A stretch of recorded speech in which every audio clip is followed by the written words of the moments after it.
Hello everyone, I'm Lafir back again with another Awaken Chaos Era video. So in today's video, I'll be showing you how I deal damage to the water boss in the guild versus environment. So let's head over there. So currently my guild is currently on floor 8 of this Ruins of Gods, also known as the guild versus environment. So currently my guild has already collected all of the talents here. For the water boss, right, these are the talents that I've selected. So the first talent I have here is the Kiss of Death that allows my heroes to have a 10% chance to gain a bonus turn, but this one will increase based on the amount of negative effect on the boss. So for every negative effect, you increase by 10%. And then I have this Berserk Spirit to improve the damage output of my damage heroes. And then I have this Holy Hourglass in order to extend the battle duration so that my heroes will deal more damage to the water boss. Apart from that, for the fourth talent here, I have selected Vulcan's Fury to increase the critical damage of my heroes by 50%. And finally, for the water boss, I selected Divine Possession to revive one hero at the start of each round and restores 50% of their max health. And this one can be only triggered once every 3 rounds. So having a long duration like this one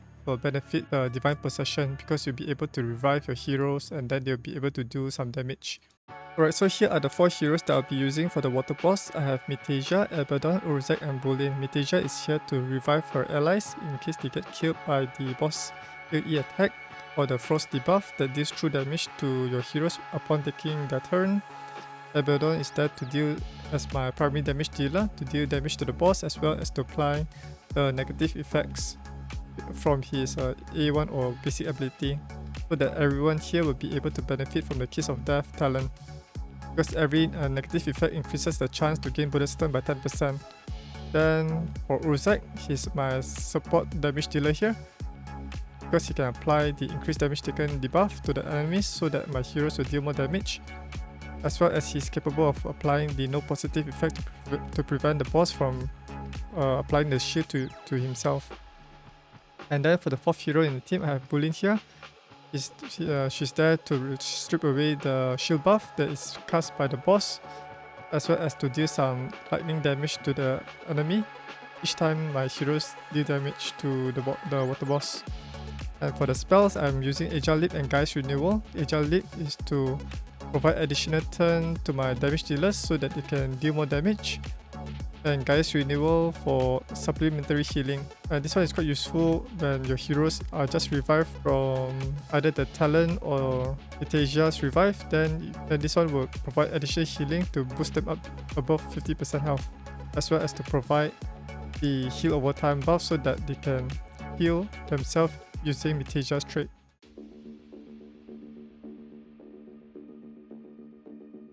Alright, so at the start of the battle, I have Speed Tune Boolin to go first to apply the induction debuff, so each time the enemy attacks the enemy, they will get the lightning debuff. So for the first round, I have Abaddon to use his basic ability to apply the debuff so that there will be sufficient negative effect for my heroes to gain a bonus turn each time they attack the water boss here.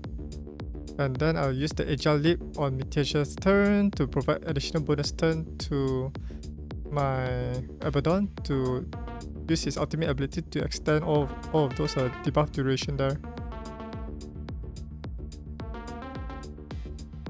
So the good thing about Abaddon is he has this skill, a passive skill that allows him to perform a lifesteal on his special ability whenever his health is below 100%. So this allows him to deal some additional damage to the water boss here. Then during this battle, I have Mytheasia to perform cleansing and healing on Abaddon because he's the weakest hero in this team. And I also built Mytheasia quite weak here. I just built her as a damage dealer because I want the water boss to defeat her first so that he can make use of this Divine Possession talent. So once Mytheasia goes down first, due to the frost debuff true damage, each time she takes a turn, then she gets nuked down, then the talent will revive her, and then I will have her stand by to revive all of her allies whenever they go down due to the damage taken from the frost debuff, as you notice with the red debuff on top of the health bar with this gold bar around it to indicate that's a unique debuff applied by the water boss. So I'm trying to maintain Mytheasia's health low enough so that she gets killed. However, it's quite difficult to I think there's a way to do it, but it's quite difficult. So most probably I need to like reduce Mytheasia's health a little bit more, or make her to go first in the battle or faster than Abaddon, so she gets nuked down by the frost debuff, and then have the talent to revive her instead of Abaddon. So so I'm currently waiting for all of the allies, including Boolin, to get killed by the frost debuff as well as the damage, as you can notice here. And I used Mythesia's revive to revive everyone. So once they are revived, right, all of those frost debuff will be removed. That's how you make this team to continue even longer and benefit from the Hourglass talent, which is the tier 3 talent that you can select. So this is basically like round 2 of the beginning of the way of the battle. So this allows you to go at least 2 rounds, so your team might survive until 6 rounds to deal like 1 million damage or more. Then you go the second round, another 6 more rounds to deal additional like 1 more million plus damage on this water boss. If your heroes have the mastery books and geared really well with the fabled gears, most probably can do more damage than me. Maybe like 3 million damage or more. Currently my Abaddon is does not have A1 or A2 yet, that's why he's dealing quite a little damage as you see here.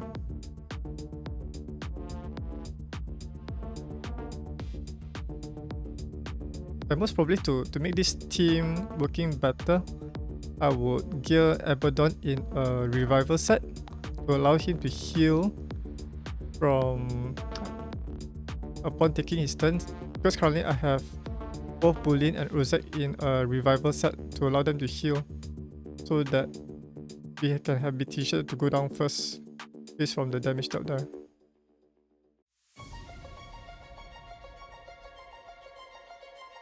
Okay, we are now on round 11, which is pretty long.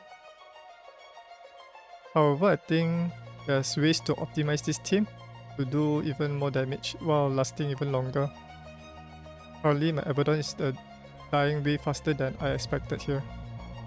Most probably the best scenario is to equip Abaddon in a revival set as well. But do not gear Mytheasia in a revival set or anything that makes her tanky, because you want her to go down first so that she can revive her allies. I think most probably you just need 1 revive from Mytheasia to last until 12 rounds.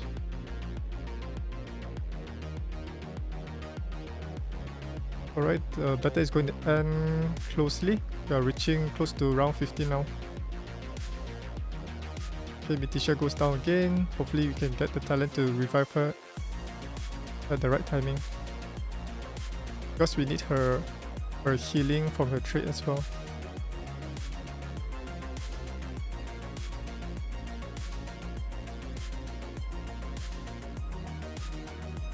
Oh no, my heroes are dying really fast. Need the Guy's renewal healing. Alright, Urzag goes down now. Wow, just in time.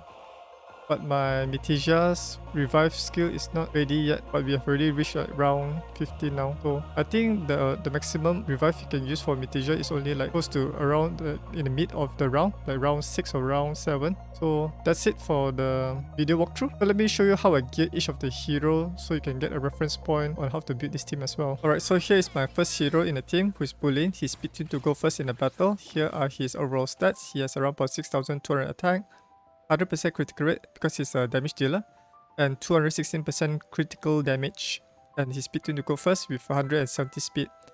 He does not need any focus to apply his induction debuff because it's a unique debuff from Boolin character. And I'm currently gearing him in a revival set as well as a warrior set. Revival set allows him to restore his health by 10%, one at the start of the turn, or 20% if he's under 50% health. This one is really useful, especially for the water boss, to keep him sustained long enough to allow Mytheasia to go down first so that she can revive the rest of her allies.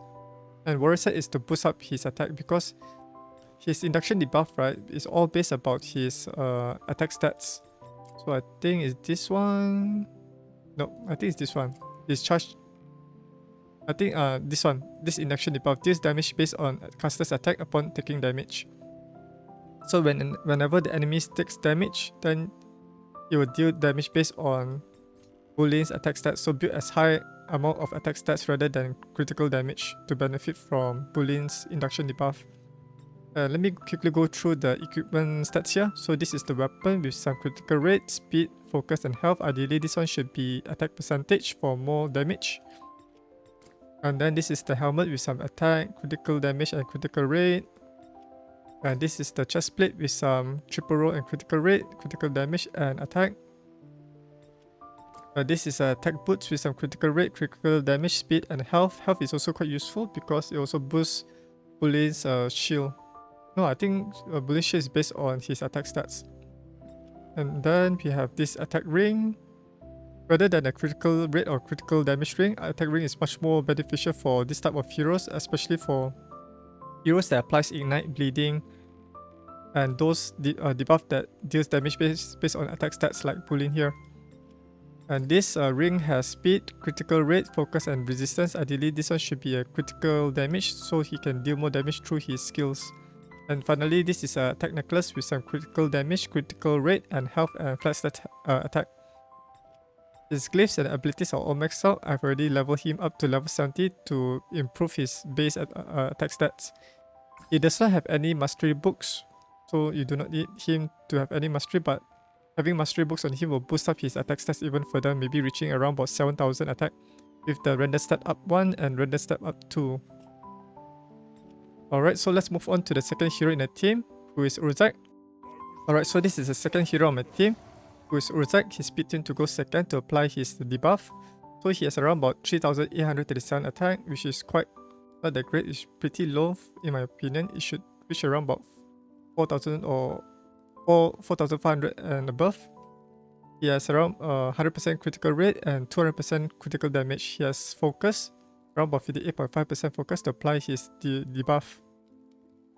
And that's basically it. So let's quickly go through his gears. He's currently geared in one revival set. Ideally this one should be a revival set as well as a warrior set. And this is his equipment stats here. This is the weapon with triple roll on attack, critical damage and speed. This is the helmet with some critical rate, attack and critical damage, some focus here. This is the chest plate with some critical damage, focus, attack and health. Ideally this one should be a health percentage so he can benefit more from health.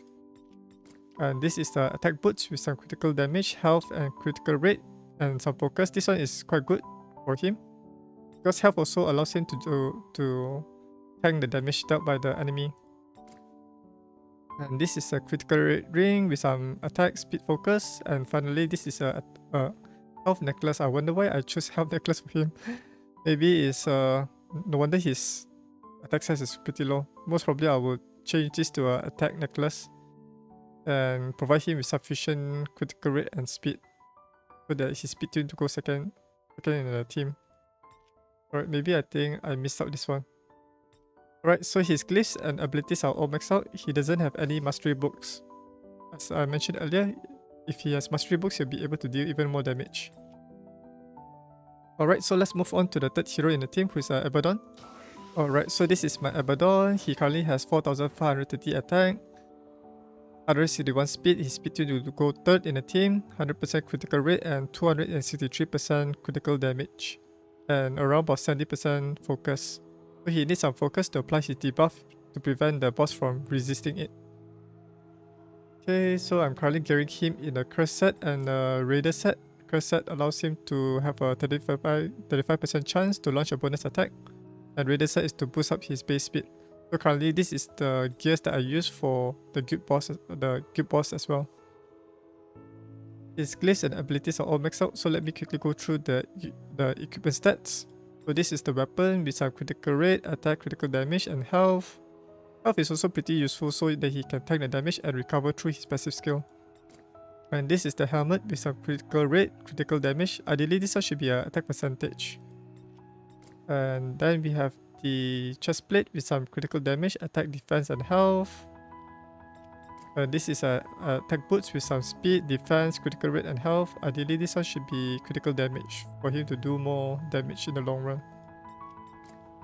And this is a critical rate ring with some critical damage, health, focus and speed. This is not my best curse set for Abaddon. And finally, this is a attack necklace with some critical damage, speed and focus. Okay. It doesn't have any masteries as well, because it's quite difficult to get the legendary books because they are currently behind a paywall. Alright, so let's move on to the last and final hero on the team, who is Mytheasia. Alright, so this is my Mytheasia here. So currently I'm building her somewhat like a damage dealer hero. So as you can see here, she has around about 2784 attack, 151 speed, 100% critical rate and 186% critical damage. She is speed tuned to go last in the team, but most probably I would want her to go first so that maybe she can, you know, take the damage from the frost debuff, then goes down around like round 6 or round 7, then revive her allies again. We'll need to do more experiment on the speed tuning. Is it better to go last or better to go first? Okay, and yeah, so basically I built her with low health and defense because I want the water boss to defeat her. Alright, so let's quickly go through the gears here. So currently I'm just gearing her with a fit set to allow her to heal and also generate a shield to my allies. So this is the weapon stats, some speed, critical rate, health and defense. This one is a helmet with some health, defense, attack and focus. Ideally this one should be like critical rate, critical damage and attack, so that she has less health to be defeated by the water boss. And this is the chest plate with some health, critical rate, resistance. This one is not my really good fifth set. Probably I can get better ones. And this one is a attack boots with some critical rate, health and focus. Focus is not useful for her because she doesn't apply any negative effect. And this is a critical rate ring with some critical damage, health and defense. And finally this is a attack necklace with some triple roll and critical rate, critical damage and fastest attack. The glyphs and abilities are all maxed out, so basically you just want to build her as like a damage dealer role with low focus and maybe high resistance, so that maybe the enemy will focus on her rather than my Abaddon, so that Abaddon can survive even longer. But it's quite hard to do so because Mytheasia has higher base health than Abaddon. Alright, and if this one we will need to find a way on how to make sure water boss target her rather than Abaddon there. But I think it will be quite difficult because Mytheasia is a strong affinity against the water boss. So the water boss will most likely choose a water affinity hero or a neutral affinity hero as their target. There are no mastery books for Mytheasia as usual because mastery books are quite difficult for legendary heroes unless the ace developers make it accessible for all players in the game. Alright, so that's the end of our video covering the heroes that I use as well as the spell selection for the water boss. Do let me know down in the comments below if you have a better team than mine in order to deal more damage to the water boss. If you found this video helpful, do give this video a thumbs up and also subscribe if you haven't. And also you can ring the notification bell to stay up to date whenever I upload a new video to this channel. If you like to support my work, you can donate to my PayPal account. I have a link in the video description below, or you can become like a monthly Patreon subscriber by becoming a patron at my site at patreon.com/Ayumilove. If you like to learn more about Awaken Chaos Era, I have a website at ayumilove.net where you can learn more about the game. Right, so that's it for the video. Hopefully learn something new here to build a strong water boss team. Right, so thanks for watching and I'll see you guys in the next video. Bye!